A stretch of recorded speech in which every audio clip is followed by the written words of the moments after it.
Chios is in the building, ladies and gentlemen. What's up? How you doing? I'm doing all right. How about yourself? I'm doing well. It's beautiful out here. It is nice. It's the weather's nice. Much better than New York, I feel like. New York is like, I heard it's 90 degrees right now, sweaty as shit. But yeah, it's beautiful out here in LA.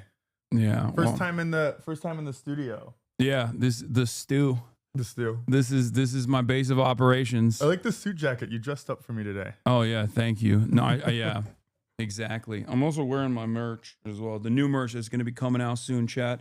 Which is I didn't even plan austerity abroad, austerity at home, and it's got the IMF logo. Mm-hmm. Which ironically enough, we are experiencing the shock doctrine being implemented on American soil right now. I didn't even actually like time the merchandise for that, but this isn't live right now, right? No, that's from earlier. Okay, here I'll make this. I'll do a blast off meme. That's a good blast off meme. Okay. Yeah, terrible things happening in this country right now. Yeah.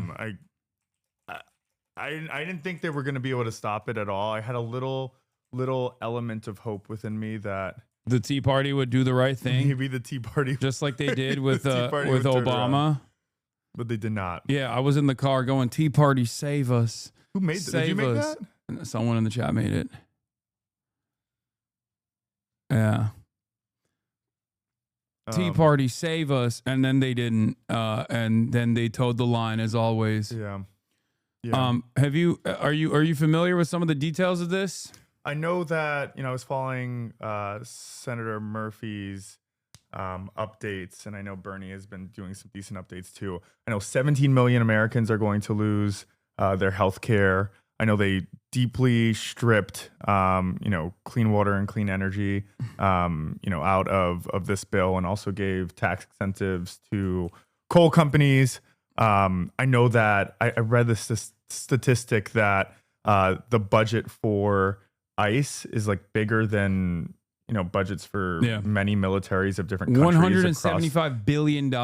It's so insane. And like, what are they getting with that money? Like with already how they're operating in terms of being this like Secret Service Gestapo type arm of the government. With that type of money, how are they going to operate? They're going to be disappearing people without anyone noticing, right? Yeah, that's the goal. Because like that's the largest hurdle to clear for this administration in terms of like all of the immigration enforcement activities was the logistics of it. Yeah. They don't have enough manpower. They don't have enough facilities. They don't have enough lawyers. They don't have enough judges to expedite these processes. And now they are, now they have that. Now they have that budget. Yeah. And it's very obvious that this administration has utilized immigration enforcement to like basically take care of whatever they think is unfavorable.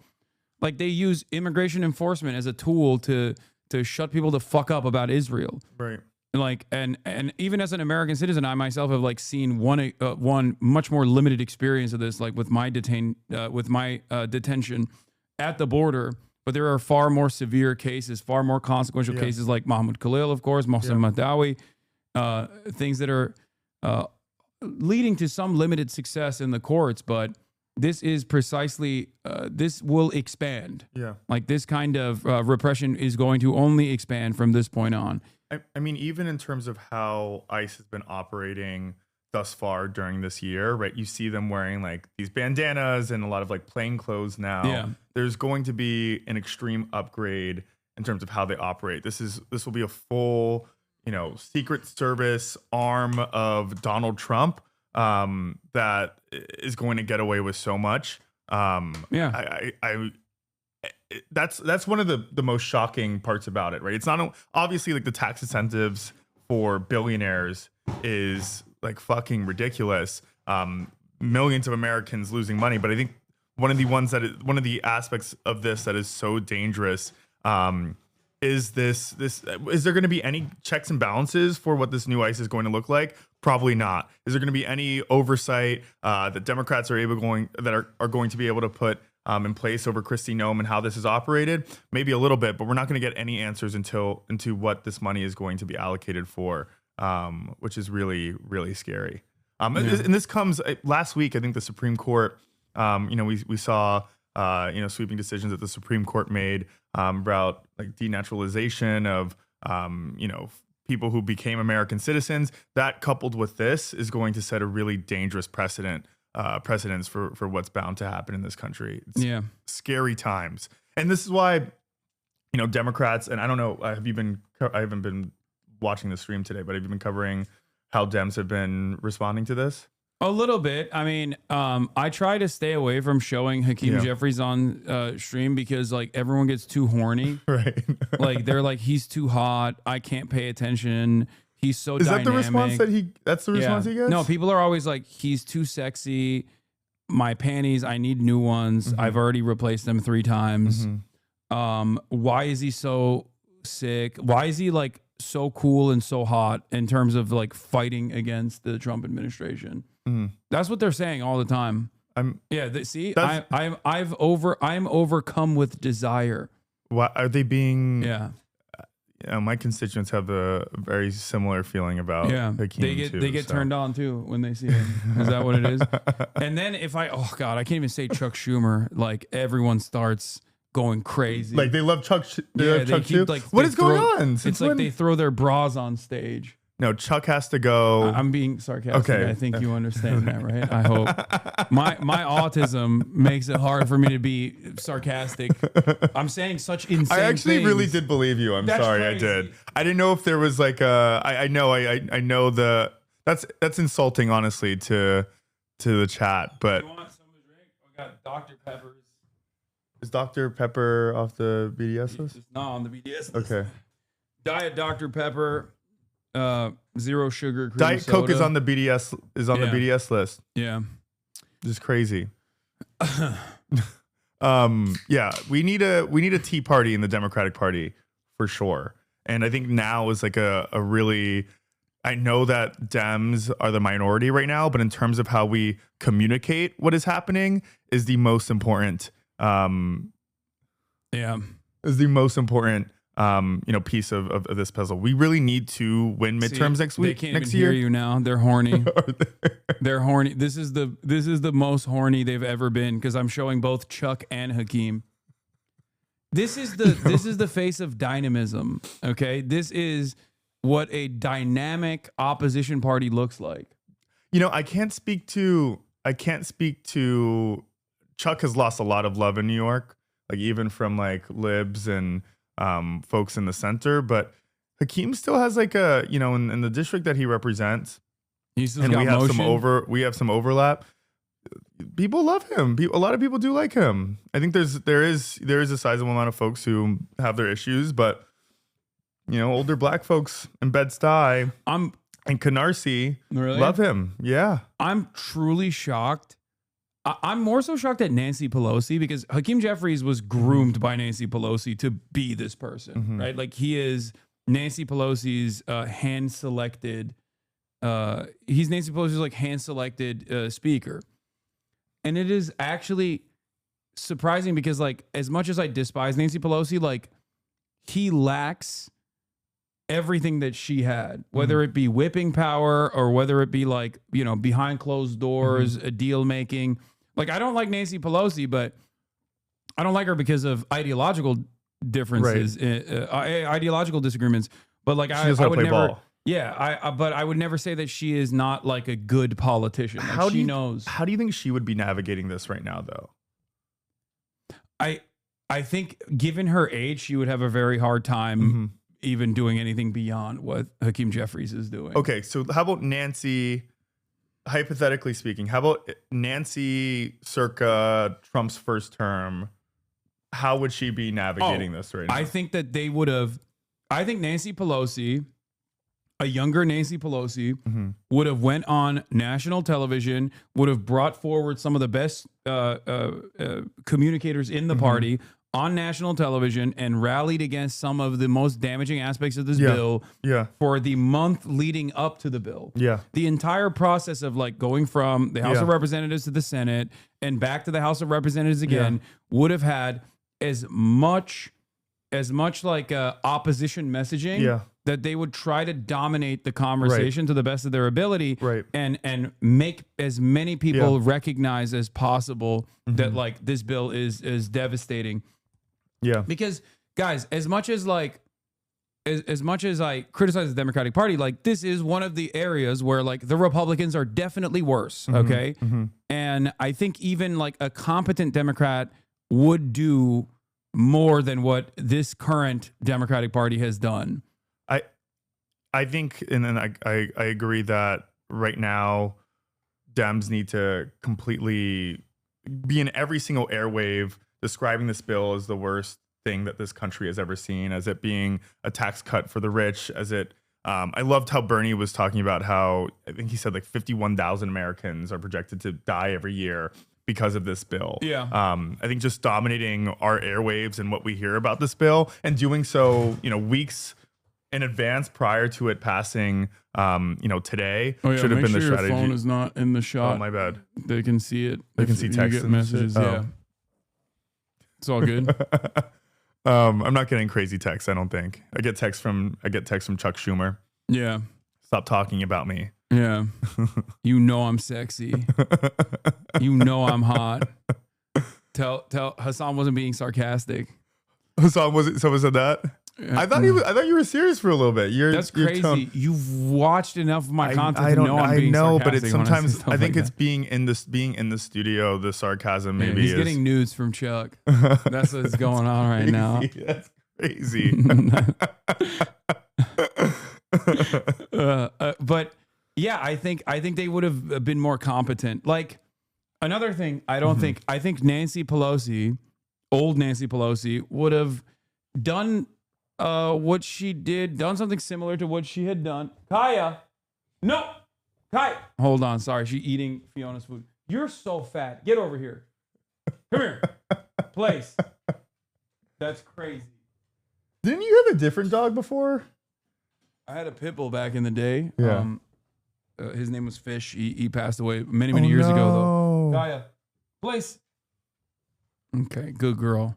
She doesn't eat her own food, but then she eats Fiona's food. It's crazy. Anyway, she is very fat. Mad at you. Oh yeah, she's mad. Look, she's giving me the side eye. She's giving you a side eye just now. Yeah, she's upset. So, like, she would do what she did with AOC. Like AOC delivered a major blow to the Democratic establishment, and what did Nancy Pelosi do? He got her to play ball. Like he immediately was like, all right, this is the new wave. I don't like it. And if I have any sort of impact in terms of like squashing any sort of like progressive momentum from happening, I will obviously lend my support like she did with Henry Cuellar. But once she was established as a Democratic Party representative, Nancy Pelosi did not shy away from even giving uplifting her, even giving cabinet positions to, or not cabinet positions, committee positions to like all of the young progressive Democrats. My issue that I have with how Dems are responding to this ugly bill is like there's a lot of Democrats who seem powerless in responding to Trump right now, especially on the messaging front, but then are doing everything in their power to like not support Zohran as being the Democratic nominee for mayor, right? And I think we're seeing that dichotomy that juxtaposition that we talk about all the time, as progressives or as the left in this country, where like centrist Dems are putting more effort in stopping progressives or leftists or democratic socialists than they are Republicans. And we're seeing that in real time with the lack of support that these Dems are giving Zohran when he is so clearly our Democratic nominee and is so clearly showing what the fight looks like against Donald Trump with the powers that we currently have. It's complete bullshit. They're way stronger and they're way more militant to their left flank than they are to the Republicans. Yeah. It's very frustrating. And this is precisely what happened with Kamala Harris as well. It is what it is. Like, it's just, this is how the modern Democratic Party is. and I don't know how to get them to start playing ball. We need more Zohrans all around. I think eventually they will coalesce. I think some are going to drag their feet a lot longer to get there, but I think uplifting people like Zohran is the way to go for us as Democrats, and showing how to change the narrative around this, and it's clearly getting under Trump's skin. You know what I mean? He's already calling for Zohran to be arrested. Yeah, I'm already worried about that, because like yesterday's memes do turn into like policy, like what do you mean? Andy Ogles came out with that insane statement. Initially being like Zohran should be deported, and then it got to Trump, right? And now Trump is talking about it, and now like the Homeland Security Council got together and we're looking at ways of like actually materializing what should have remained, what should have never even become a racist meme at all. Right. I mean, I think at the same time that's happening, like Republicans are going to be racist pieces of shit all the time. But like at the same, when they're doing that, we need New York Democrats to defend Zohran in those efforts, right? If we're quiet about Kirsten Gillibrand, it's not just her either. You know what I mean? It's not just Kirsten, and she got a lot of heat, for sure, and I think she felt it. But there's a lot of others who are just like who are quiet about it. You know what I mean? Yeah. Because they don't want to insult their donors. It's so unacceptable. There was I think it was, I can't run against Richie Torres. I don't live in the Bronx. Yeah. Wait, hold on. Oh, there was the ICE arrest of professional Mexican boxer Julio Cesar Chavez Jr. in California after he fought. Yeah, after he fought Jake. I was going to say Jake Tapper. Jake Paul. Jake Paul. Yeah, I think. But hold on. Did he beat Jake Paul? I don't know. Hold on. There was. Where is the Zohran thing? Chi, can you move? Can I move? To Richie Torres' district? No, I mean, there's other people there that should be eyeballing that seat. People are saying Michael Blake. I know Michael Blake. Yeah. Michael Blake lives in that district. Yeah, Waleed Shahid actually. Waleed Shahid actually talked about this or tweeted about this. Hold on, let me pull this up real quick. Let me turn off the messages as well. Okay. Shout out Waleed. Yeah, Waleed talked about this this new analysis that came out on the CNN broadcast on Zohran Mamdani. The CNN coverage on Zohran Mamdani from 6:24 to 6:30. The overall mention of Israel and anti-Semitism is far higher than rent, housing, groceries, childcare, and transit, which are obviously the major reasons as to why he was able to get so many supporters to go out and engage in door knocking. It's why so many people voted for him. Yeah, so many people voted for him for that reason. Same on MSNBC again. Israel and anti-Semitism being like the number one thing that people are focusing on and mentioning. And it's really interesting because like the line of attack on Israel and anti-Semitism, in my opinion, and I said this even during the election cycle, like when it was when the primaries were happening, I said that this would be most likely beneficial to Zohran, considering the Democratic Party's attitude towards Israel, like constantly saying like he is anti-Israel. This is really anti-Semitic. Did not actually hurt him. It probably helped him. Right now, in this day and age, I think Israel and coming out in opposition of Israel is a surefire way to show every single person that you are with it, like you are uncorruptible as a force. And people are even cynically doing that. Like Marjorie Taylor Greene is cynically doing that. Tucker Carlson is cynically doing that right now.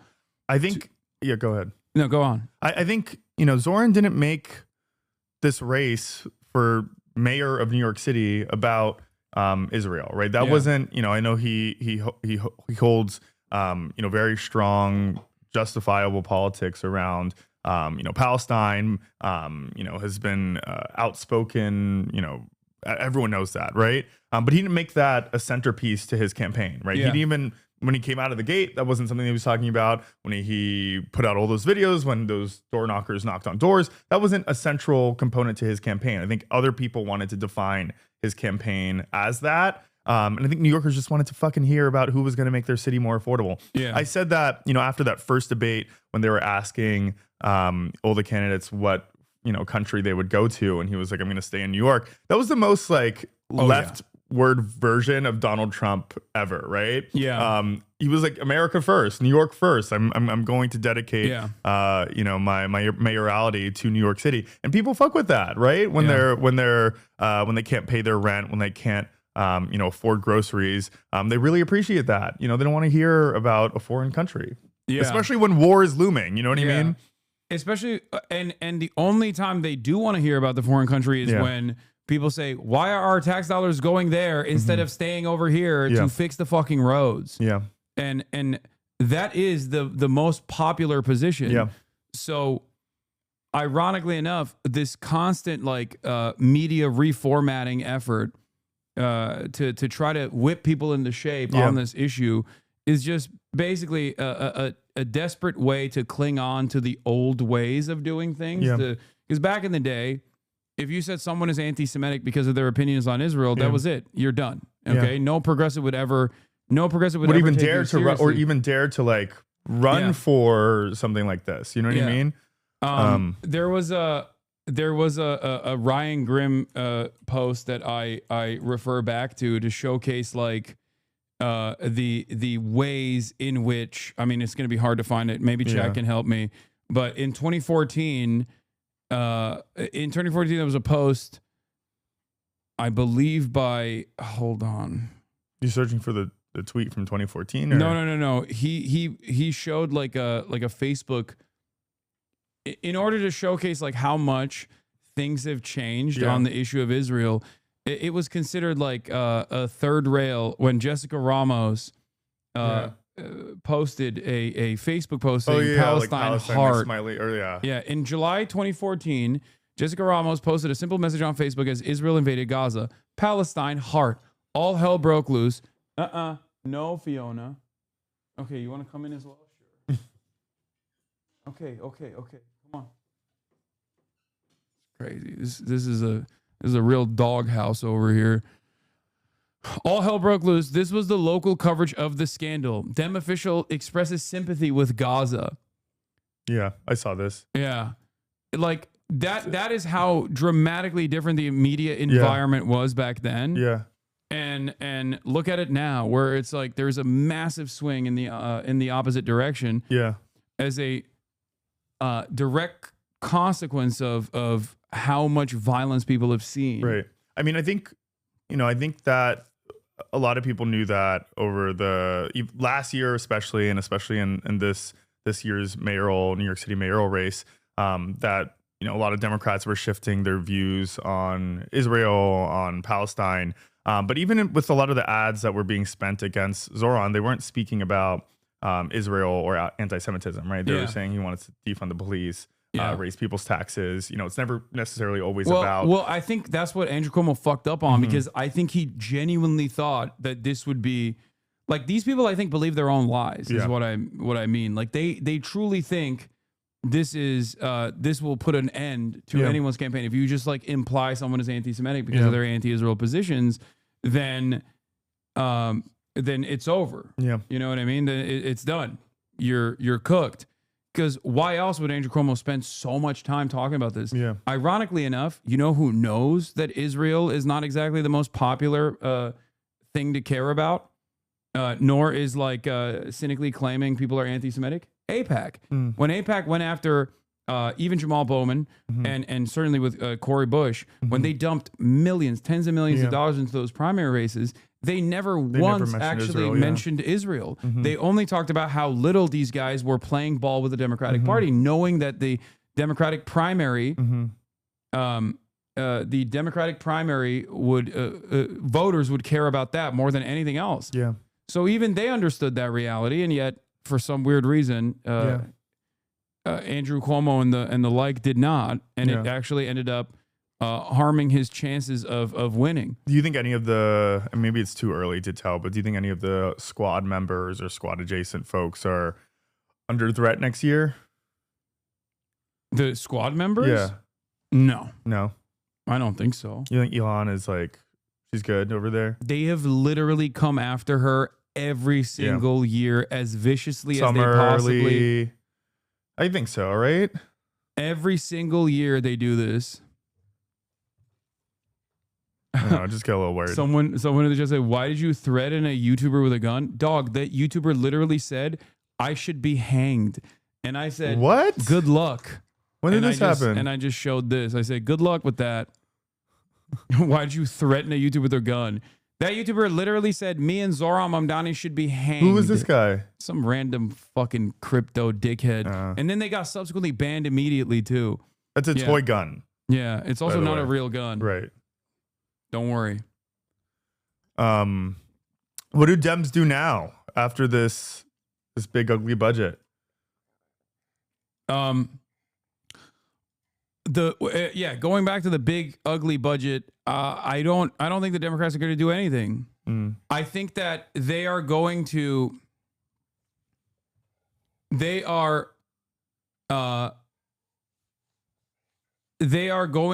basically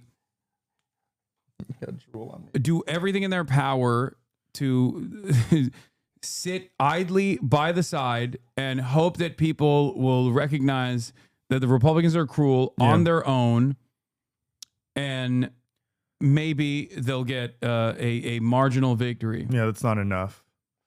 That's not enough. We need people to be. We need our Dems to be making so much fucking noise right now on every single platform, channel, talk about how devastating this will be for future generations of Americans to come. But maybe they will, maybe they won't. You know, you think they will? I dream of a future Democratic Party that is a real opposition party comprised of socialists, where like AOC is the centrist Democrat. Yeah. AOC is like the representative of like the establishment version of the Democratic Party. Yeah. And you have far more radical, outspoken leftist, socialist, trade unionists alike. Yeah.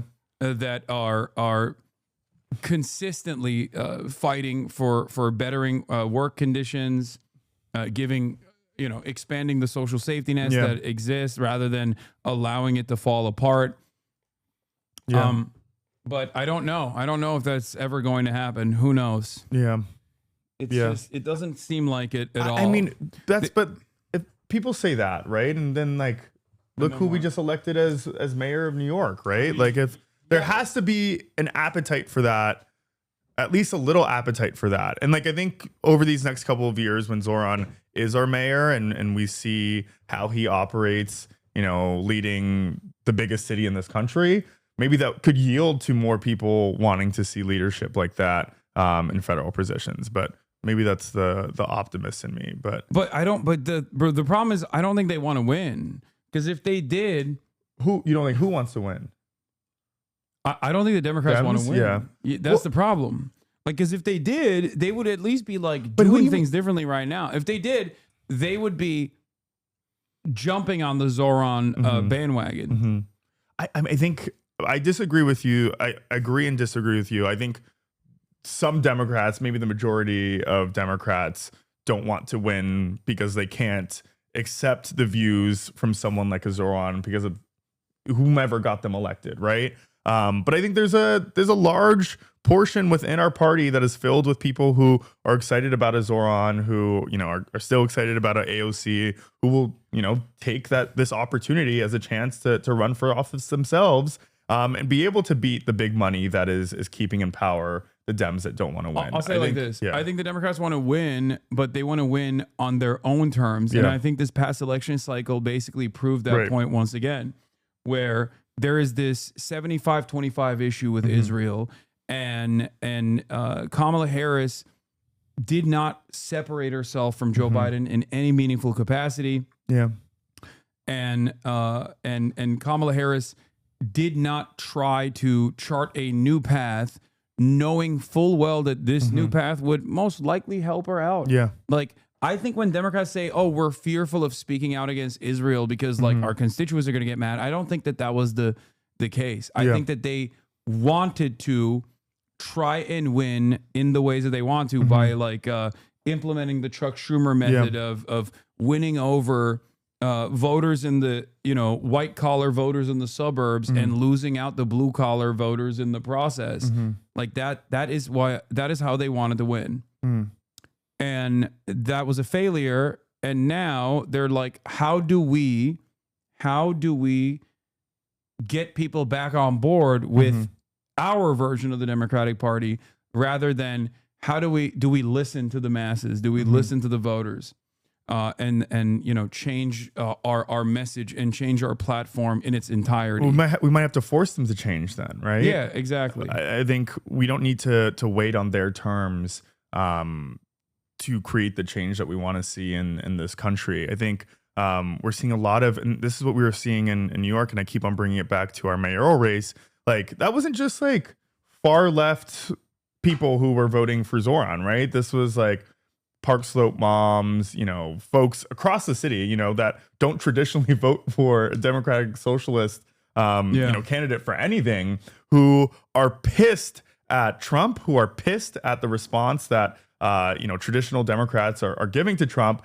So they chose to go with something new and something exciting and something different, right? Yeah. And of course, New York City is different than many places in this country, but we do have, we do have a lot of liberals, you know what I mean, who do vote, like folks in Michigan and Wisconsin, who did end up voting for Zohran and are excited about Zohran and are like standing him. Which is a great precedent for how things could potentially change. Yeah. In other states. I see the positives for sure. Yeah. I'm just skeptical. I am always going to be skeptical, of course, until proven otherwise. I mean, I think this is what, and I think your skepticism is real, because I think after AOC won, there was that huge element of hope that I'm sharing right now. Yeah, with the Justice Democrats and Dems responded negatively to that, right, and started creating this additional infrastructure, not only to attack Republicans, but to like fend off insurgent progressive candidates. They did that. And then also another thing that they did, and they're trying to do that again right now, was, well, look at all the young moderate candidates that also won. And they tried to like present this like Isaiah Martin. Yeah. I think there was, then there's the CIA lady as well. I think that was another one. Is that Slotkin? No, Slotkin's this time around. Okay. What was it? What was the other one? Anyway, there's a bunch. There are a bunch of like moderate Dems that they try to prop up as like young. Oh yeah, Spamberger. That they tried to position Abigail Spamberger. To position it against the Justice Democrat wing, where they were like, no, you don't understand. Like we have young talent in the party that's like still in agreement with like the old ways of doing things, like third way neoliberalism. But that's the whole point, though. I mean, did that work? Did that person get elected? No, the people that had gotten elected, I'm saying that they presented as like a different vision. Yeah, I know. Who's this for? Says Ken Klippenstein. Hakeem Jeffries is the leader America deserves. It's for me. I'm horny for Hakeem. So that's what I want. So is your chat. Yeah, exactly. Yeah, I mean, I think that's what we're already seeing some budding examples of that. I threw out Isaiah Martin's name, right? I think I saw someone's like tweet. Someone tweeted right after Zohran won that was like, this is the pathway to win, having good social media. And like, that was just like their entire take of it, which is not the point, right? You can't be a moderate centrist Dem who's a corporate shill and have, social media of you like walking and talking at a fast pace with quick cuts and think that that's like the way to. That was Harry Sasson. That's the one who said it. A terrible take, right? By the way, who's like, he has literally been doing the social media thing, but for the old decrepit institutional Democrats, and they all failed. So obviously, like Kamala Harris did the Brad Summer shit. Like she had a social media. It was team. A very online campaign, right? She did a fuck ton of social media. Yeah, just like she had the money advantage. Yeah, and that didn't work. Yeah, because if the message is ass, then you can put it everywhere, but it doesn't change the reality that the message is still ass. Like people were not receiving that message positively. I think it's like the message is ass, and then also like if you are a puppet to like the same very donors that are standing in the way of our lives getting better, I think people can read through that shit, right? Especially if you are taking this untraditional route into communicating with voters. I think people can easily see through that shit, right? Like you clearly can't say things like freeze the rent when you are like bought out by the real estate industry. Lobby, you know what I mean? You can't, talk against the genocide in Gaza if like AIPAC is funding your campaign. So like those issues that a lot of maybe this new wave of candidates are going to hold or not hold. Like you can't communicate that just through social media if you're not, if you can't stand on business because of those who are funding your campaigns. Yeah. All right. Let's get back to this demon. Yeah, I didn't even watch this. Me and my son hold each other accountable for watching porn. Yeah. Michael Johnson. Deep in the weeds on the changes, and they wanted to fully understand what those amendments were and how they would interact with if you're closeted gay and Republican, you're evil. Wait, you think he's a? You don't think so? I have man? I have a gay vibe from him. I feel like him. No, I think Lindsey Graham's the obvious one. Lindsey Graham, Michael. Or wait, who else? I don't think I should say that. No, say it. I don't think I should. I think Mike Lawler is a hidden gay man too. Mike Lawler. Okay. I just think his I think I said this on the stream last time, but the way he dressed in black, the way he dressed in blackface as Michael Jackson was like the one black dude who didn't have to dress in blackface for. But I swear, look up that picture of Mike Lawler in blackface on the New York Times. It's the fruitiest picture you've ever seen of someone in your life. But that's my only take on it. Josh Hawley is another one. Yeah, for sure. Yeah. Have you ever seen Josh Hawley kiss his wife? No. Oh my god. Okay, I have to show. Is that fucked up to say? I think there's I don't know if you're able to. Maybe I can say that. Is it fair to say that if you're closeted and gay, then you end up, especially in this day and age, as a Republican, you end up doing some really cruel shit to other people because you're afraid of being yourself or can't be? That's crazy. That's crazy. This is a gay man. That's crazy. Sorry. There is no, he has sheer disgust kissing his wife. Not only is this like a crazy picture because of that, but I've never seen two people with no lips kissing each other. Yeah. No, he kisses his wife like he's in a K-drama. Okay, this is like no shot. That's no shot. Crazy. He also is the most in shape man in the state of Missouri. I think that's a sign. There's another. Yeah, that's a gay sign. There's a photo. When I think of like Josh Hawley being a gay man, I think of like him with. Someone said that's ableism with his pecs at fucking Whole Foods in the middle of the day purchasing wine. Josh Hawley. Yeah. No, he is like he was caught like at Whole Foods like buying wine or something. Really? Like someone took a photo of him, and I was like, that's a gay guy. Yeah, like, that's just like he is in. It's sad. I mean, remarkable shape. I bet if they were out, then they wouldn't be Republicans or wouldn't be evil. Maybe right? Come on. Yeah. This photo of Josh Hawley wine shopping at 2:30 on a work day pretty much sums up everything on this one. Yeah. Look at his pecs. He's getting the Josh wine. Look at his pecs. Yeah. No one in Missouri has this body fat percentage. Okay, get the fuck out of here. Maybe I don't. Yeah, he wasn't on my gaydar. No, he's. Really? I mean, come on. Really? These two images is all you need to know. Isn't there that? Who's that guy? Is Brian Johnson? Who's that? He's like a Republican. Florida? No. He's not an elected official. He's that. Maybe I'm getting the name wrong. He's that Republican. Byron Donalds is the Florida representative. He's like a right wing Twitch streamer or maybe like Twitter Benny guy. Johnson? Benny Johnson. Oh, Benny Johnson's gay. Yeah. Yeah. Benny Johnson. I know for a fact his wife doesn't allow him to go. Oh, he has a wife. He is a. The Republicans call him gay, right? Like, Benny Johnson is not allowed to go on work trips without his wife anymore. Really? I wonder why. Wow. She doesn't let him, or like his agency doesn't let him? Okay. She doesn't let him. Oh my God. She does not let Benny Johnson. Remember when he has a lavender marriage. Remember when he was posting about where AOC is from? No. He was posting about like how there's like all these gay cruise asses on the ads on the military website, like military.com. And it was like, bro, those are your targeted ads.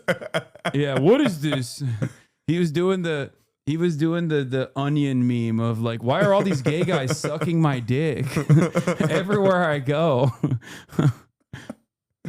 Him and the Casey kicker who said women should stay in the kitchen of the graduation speech look like a gay wedding announcement. Oh, this is This was. There's also a photo of him looking at Harrison Butkiss. Harrison Butkiss? Yeah, who's that? His name is Harrison Butt something, but Harrison Butker. Yeah. Yeah, that looks like there's a photo Midwestern gay couple. There is a photo of Josh Hawley staring longingly at Harrison. Like, and I've never seen him show that kind of emotion towards his wife ever. Okay, go back to the Mike Johnson clip. I interrupted you and we went on a gay investigating. No, so what I was gonna say is like you have the obvious like clearly in the closet gay men in the Republican Party, but then you also have like a different type of sociopath where I think like Mike Johnson fits the second category. Like to the Steven Crowders of the world who are closeted, there's always like a Matt Walsh who was just like a fucking psycho. You know what I mean? And I think Mike Johnson is like, I think he's just like a straightforward, only have sex to reproduce. Like, you know, God is great. God is my moral compass or whatever. Republican God, Republican Jesus is my moral compass. Like, I could see him like whipping himself at the end of the day for like doing something sacrilegious. But why? It's so crazy. Like, he has black kids, right? Mike Johnson has black kids. What? Like adopted black kids, just like Amy Comey Barrett. Wait, what? I think from like, just like Laura Ingraham has adopted Guatemalan children. Yeah, or El Salvador. I think he has black kids. Him and Amy Comey Barrett. Yo, the Jesus. Oh my God. Speaker Mike Johnson explained why his adopted black son is not involved in his I think he's like I did Haitian not know. Or something. What? I could be wrong on that, but Johnson and his wife took custody of a black teenager named Michael 24 years ago and raised him as their son. However, others raised questions when it became apparent that Michael was absent from Johnson's public life, including his absence from Johnson's family portrait. Like, you can't run for office with a black son. What? Johnson's communications director, Karine Day, explained Michael's absence. The Blind Side. That's crazy. When Speaker Johnson first ran for Congress in 2016. That's like Jordan Peele, this is The Blind Side. Like, that's his adaptation of it.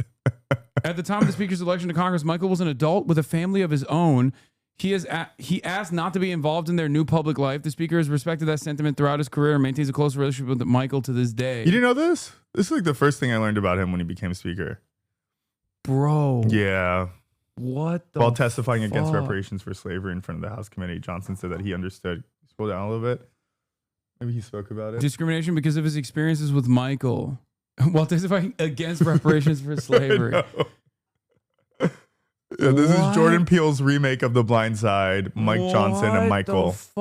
Dude, there's something really freaky about like a lot of these openly racist white nationalist Christians that go and like adopt black and brown children. Yeah. What is that? Amy Comey Barrett has like 4 black kids, right? Yeah, I know she had like I knew that she has like a bunch of adopted children and some of them are black. I didn't know exactly the number, but there is something. Like, I don't know if it's 4, but what is it? What the fuck is that? It definitely has to be like a deeply rooted in like slavery. It's like legal slavery. I don't know. I can't speak to these kids' experiences. Maybe they love their parents. But I just like, I don't think white saviorism is definitely like a part of it.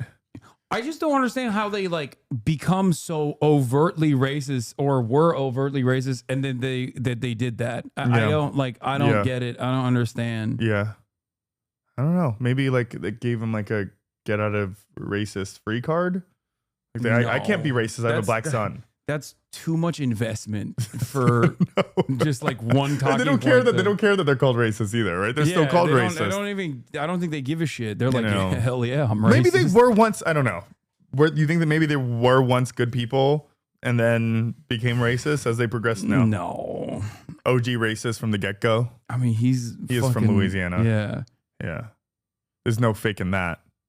I don't know. It rubs me the wrong way. I don't understand it. It just like weirds me out. Because like if they weren't like, obviously if they were like granola ass, like, you know, Portland liberals or something, and they adopted like a black kid, I'd be like, that's still, you know, there's still some going on there, but like that makes more sense. Right. You still have the Black Lives Matter sign in your window. You know what I mean? Like these guys are literally the Confederate flag is not on the lawn, you know? Yeah, that makes no fucking sense whatsoever. I know.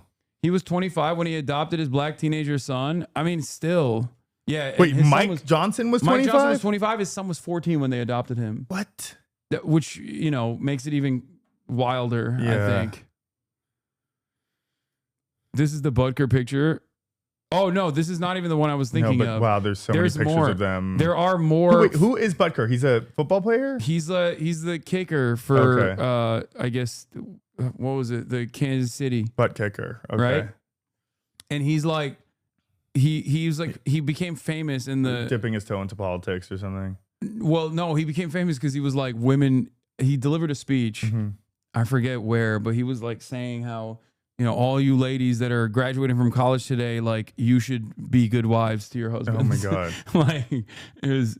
Oh, this is the one. This is the one. This is the one. This is the one. This is what I was thinking of. That's crazy. That's there's crazy. love. There's lust in his eyes. Yeah. There's love and lust. Anyway, we have strayed away. I know. I'm so sorry. There's so much. path. There's so much shit happening today. Yeah. I knew as the leader that we would have to take the time to do that, and so some of that went into late into the night. And I was not going to make anybody. I was not going to demand anybody's vote or their position on the bill until they felt that they had exhausted that opportunity. So we did it, and that's how we got everybody to yes. Oh, they can see that too? Probably. You see a camera.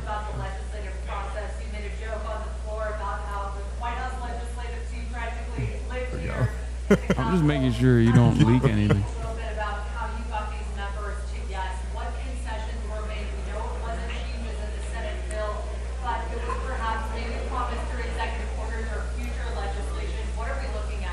No, I mean, look, as I said, a lot of these members wanted to talk with the administration about how the new law would be administered by the Trump administration and the team, and I think they answered those questions. I don't think they exacted a lot of specific commitments or concessions or anything like that. It was just more an understanding how that would interact. How do you as you know, this president has been a bold leader. By money. I think that it's nihilism. Yeah. Like the world's money, gonna end anyways. Yeah. Power, but it's definitely nihilism. Like I think about Clarence Thomas a lot and like his evolution. Yeah. And I think he's like a really glaringly obvious case of that because he's a black man who grew up in an even more racist past. And I think in that process, he just realized at a certain point where he was like, no, I want to fucking make money for myself. Yeah. And I don't care who suffers as a direct consequence of my decisions. And I guess he also got one-shotted by fucking what's his face, Thomas Sowell. Like he read one Thomas Sowell book and he was like, wow, this is amazing. But he was always like, I think he was like initially a black nationalist, and then he like moved into this weird place where he still has some of that mentality, but also is like deeply white supremacist at the same time as well. So I think it's just like throughout his career, he just got increasingly more jaded and realized like there is no fixing this process. Right. So I might as well be a winner in this process and get something out of it. It's fucked up. This guy's a At last count, he's issued over maybe close to 160 executive orders so far.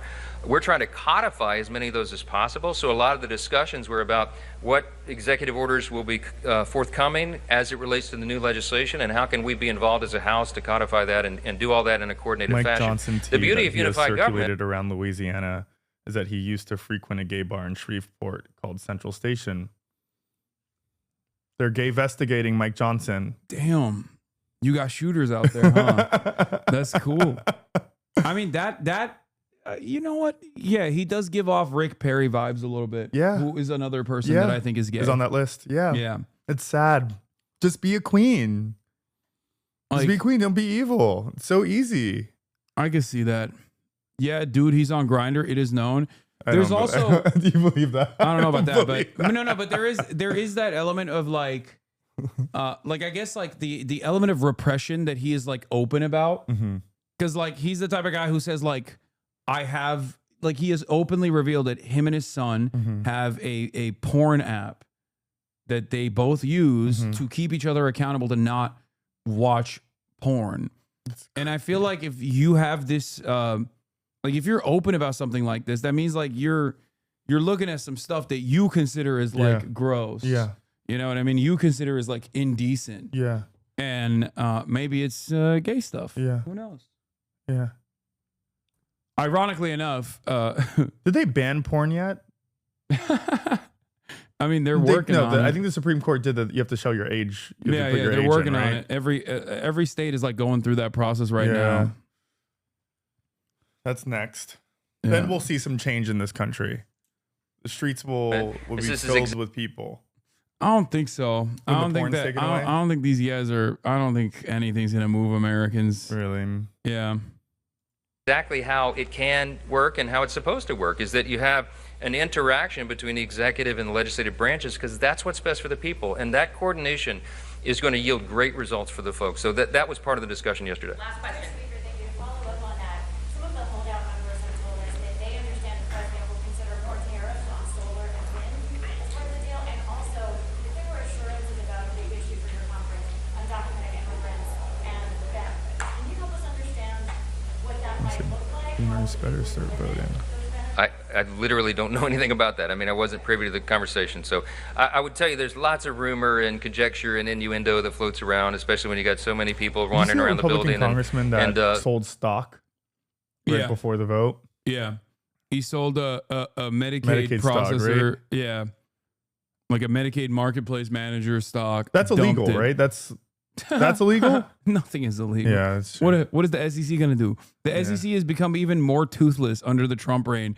They're not going to do anything. If you're a congressperson, if you're a politician, you can do whatever the fuck you want. Like, it's just not, you know.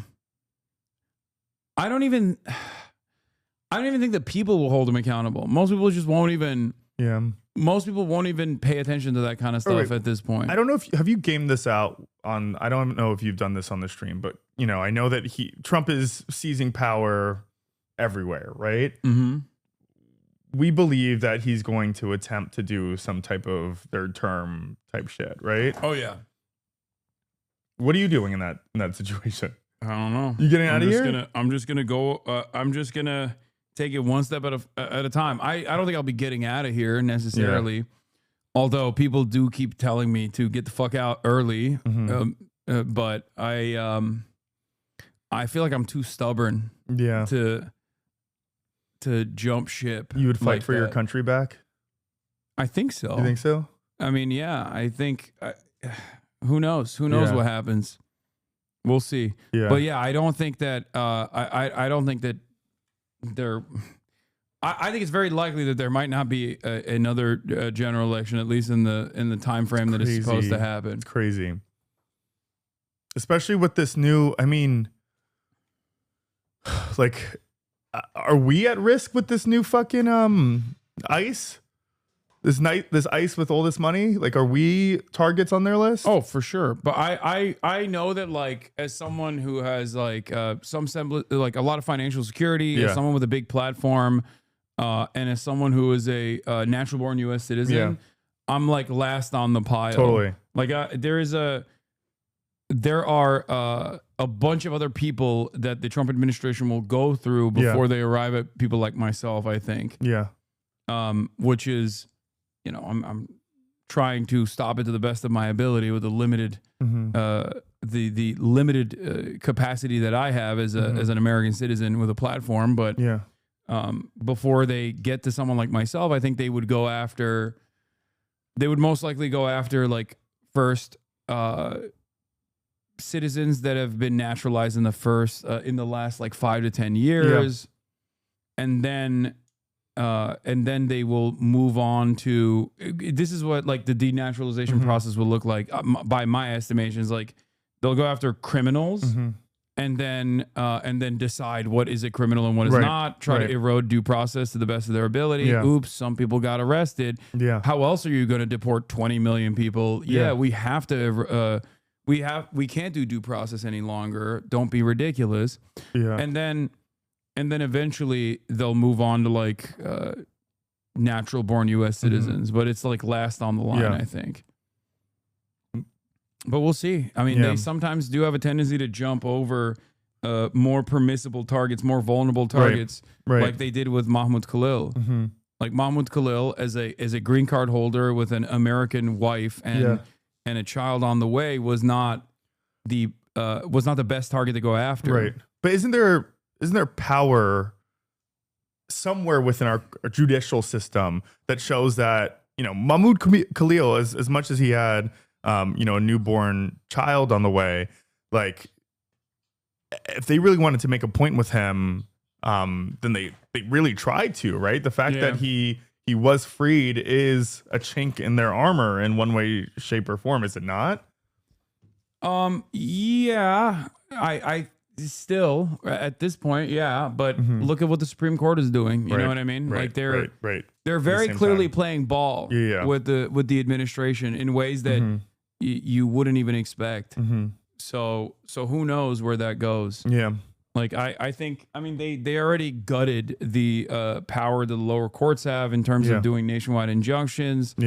So I think that they're gearing up for either no repercussions whatsoever, or even if Democrats were to win somehow in the future, that they wouldn't use the new additional clearance that they have to push for whatever agenda they're pushing for. You're not priority right now, but you're 1,000% on the list. It almost feels like you're an example he's thinking of when he says people who hate our country, even though that's just Israel anchor baby shit.